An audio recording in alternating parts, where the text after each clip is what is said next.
Bonjour, je m'appelle Khalil Hussein et je vais présenter maintenant mon projet de Linux euh, encadré par Monsieur Baudher.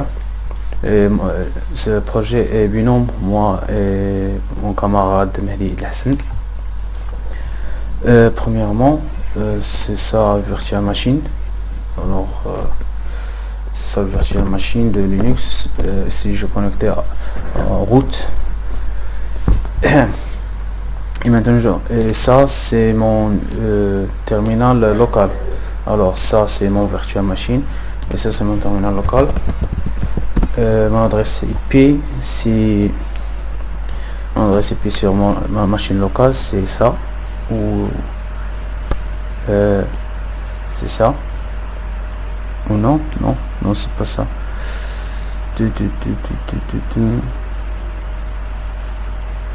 C'est ça, ouais. C'est ça mon adresse IP sur mon machine locale et ça l'adresse IP de mon Virtual Machine. 192 168 et 122.23. Maintenant je veux tester le SSH. Je dois maintenant faire le login. Attends. Maintenant je fais le login sur mon Virtual Machine root. On passe et passe. Alors le login sur le Virtual Machine est correct. Et maintenant je veux faire le SSH pour tester la sécurité. Je vais faire le SSH login sur le port par défaut, c'est pour 22 root.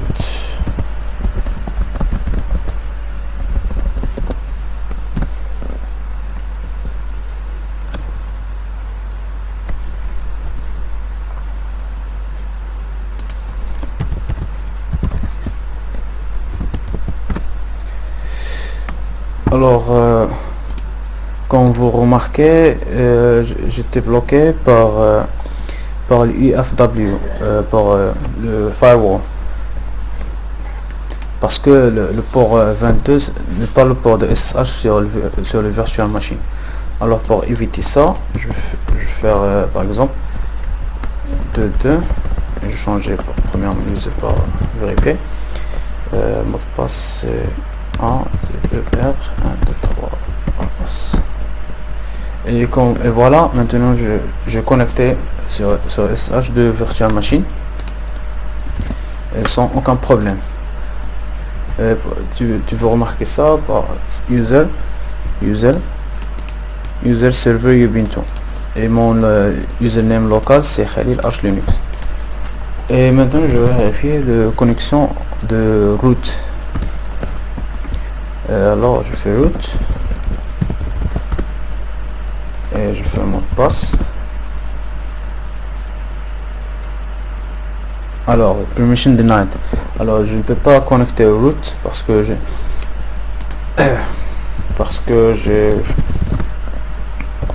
attends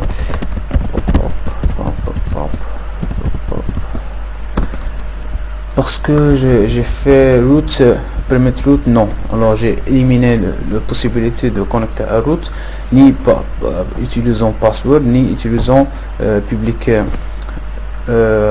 clé publique. Mais le port j'ai utilisé pour 2222. Attends, c'est quoi ça? Non. Et maintenant on a testé le SSH, la connexion, le route. Non, si on va tester le failban. On va connecter. Attends, c'est quoi ça?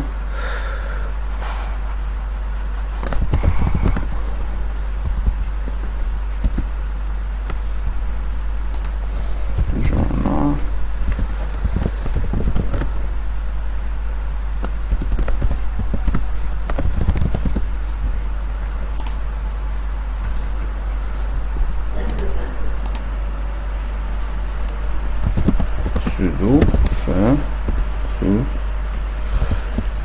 client, statut, SSHD.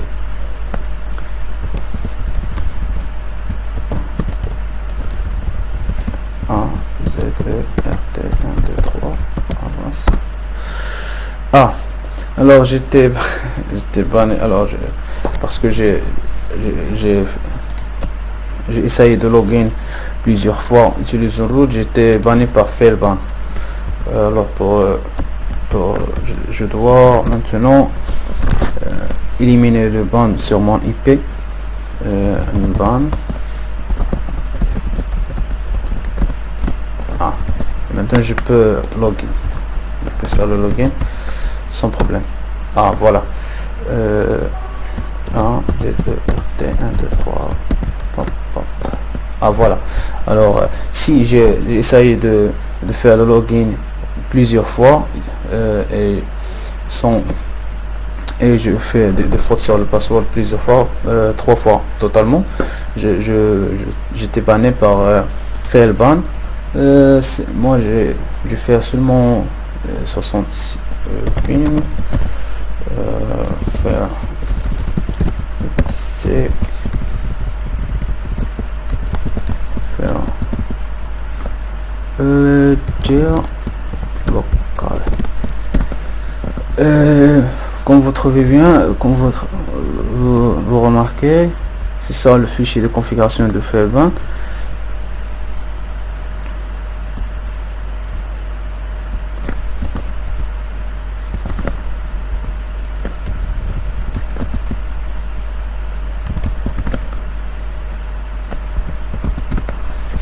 Alors j'ai testé le failban, comme vous regardez bien, statut SSH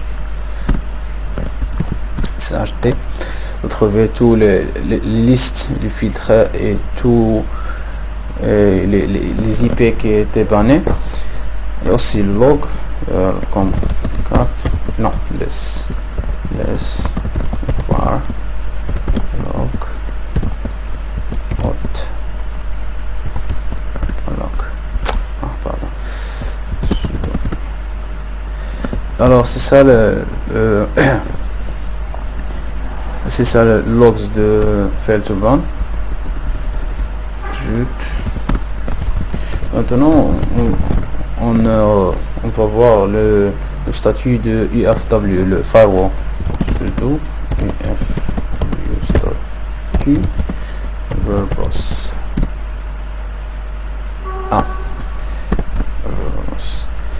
Ok. Maintenant vous remarquez que j'ai alloué le port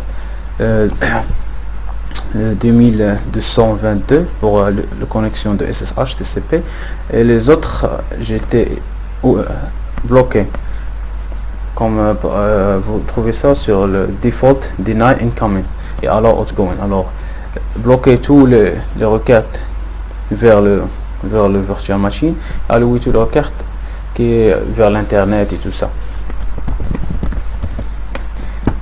Et aussi c'est pour la facilité, exit root pass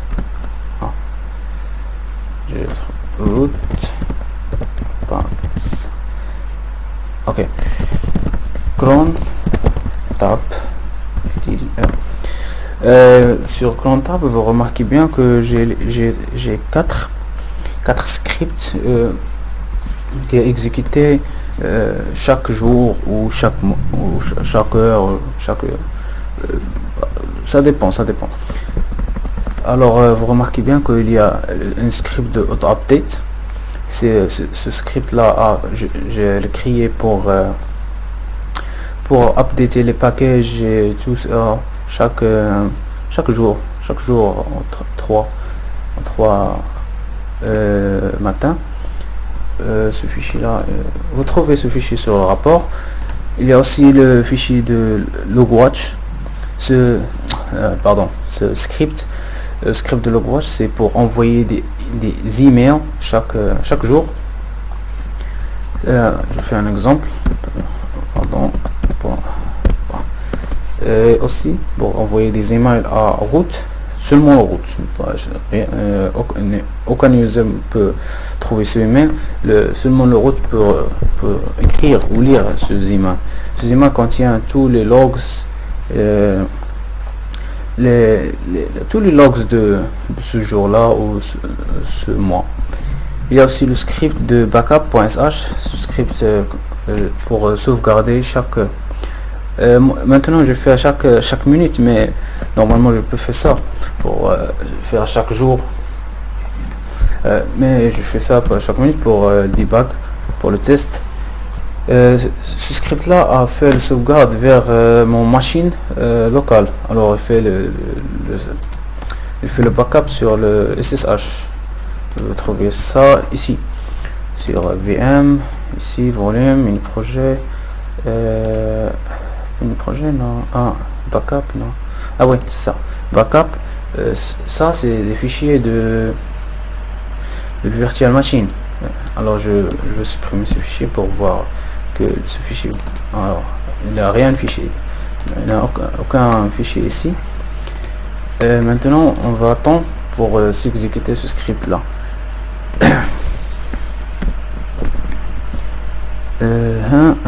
Ouais.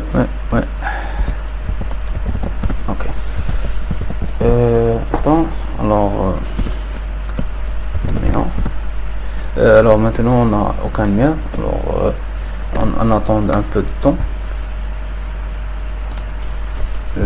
On va remarquer ça sur journal control X. Session close. CDA. Alors ça c'est le nom.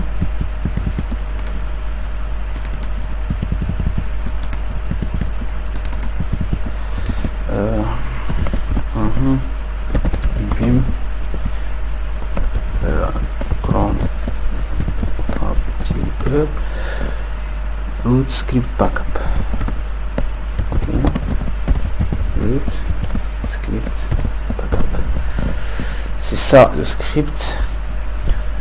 Alors tout c'est attends, c'est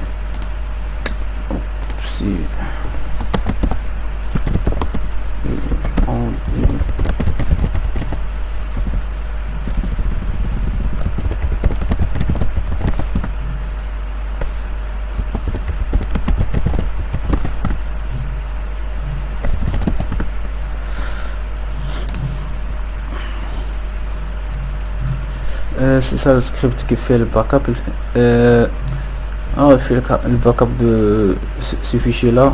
Alors attends, il fait le backup de etc on var w opt, c'est ça seulement. Mais je peux ajouter plusieurs fichiers, plusieurs dossiers, fichiers pour faire ce backup là. Et là si vous trouvez le logs sur var log backup SSH 4 var logs backup SSH.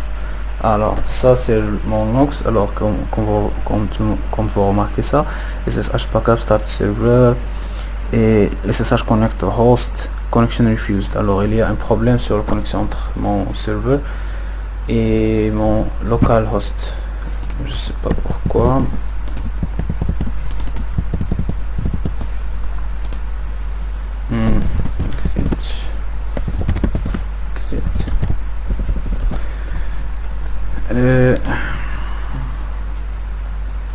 Je sais pas pourquoi.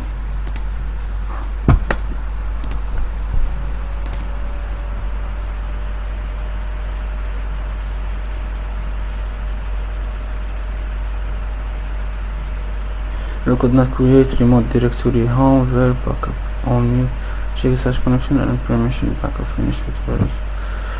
Okay, so VM run media highlight backup. We can have that.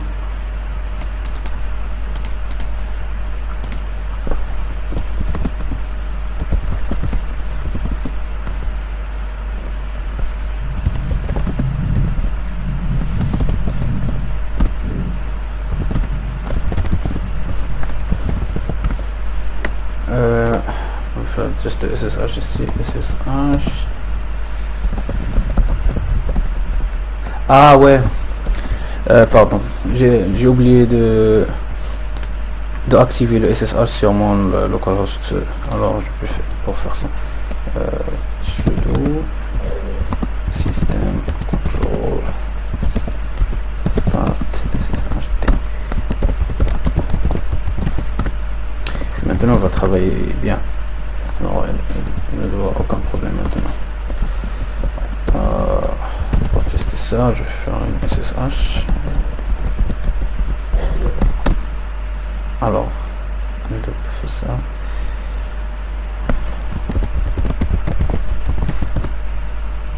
Ah, voilà. C'est ça. Ok. Ah, alors maintenant quand j'ai testé, j'ai fait le test de le SSH et comme on va voir le logs a été changé. J'ai résoudre le problème et maintenant on a une backup sur notre fichier. Ah voilà, on va voir comme vous voir les fichiers etc de configuration a sauvegardé, tout a été sauvegardé. Le fichier home qui contient l'user, c'est pas quelque chose qui est très important. Et aussi le dossier script qui contient le script de backup, c'est pas nécessaire, mais je fais ça pour ce moment test. Et je pense que j'ai fini, hein. Ah ouais, j'ai fait ça. Parfait, gestion de l'utilisateur. Et ouais, je fais aussi la sécurité de gestion utilisateur. Alors on ne peut pas faire par exemple un mot de passe qui est très faible. Par exemple, je vais créer un utilisateur s'appelle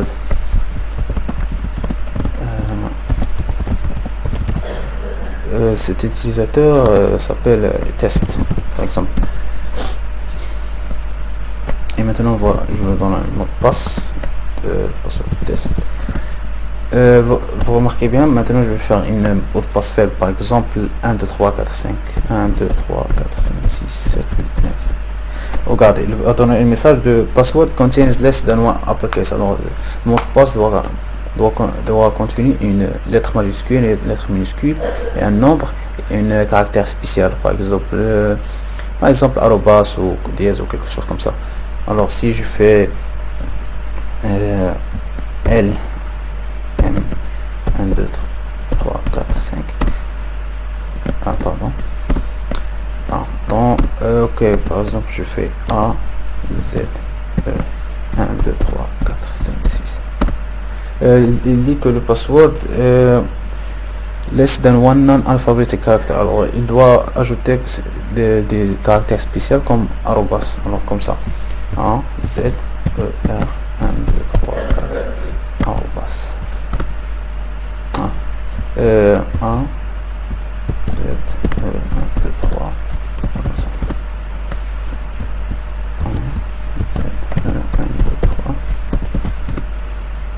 ok, alors le password que j'ai déjà tapé ici c'est 1 Z E 1 2 3 c'est ça le mot de passe. Alors j'essaie de faire ça et maintenant je vais voir le mail si j'ai reçu une mail de Logwatch. Et comme vous voir que j'ai reçu une mail juste maintenant, c'est ça, le mail contient tous les logs et le commande a été exécuté et tout ça. Et pour faire le maintenance ou détecter des problèmes, quelque chose comme ça. C'est ça. Et le disque et tous les logs, tous les données nécessaires. Ah, c'est ça. Donc je finis. Alors c'est ça. Ouais. Ok, ouais, j'ai fini. Au revoir.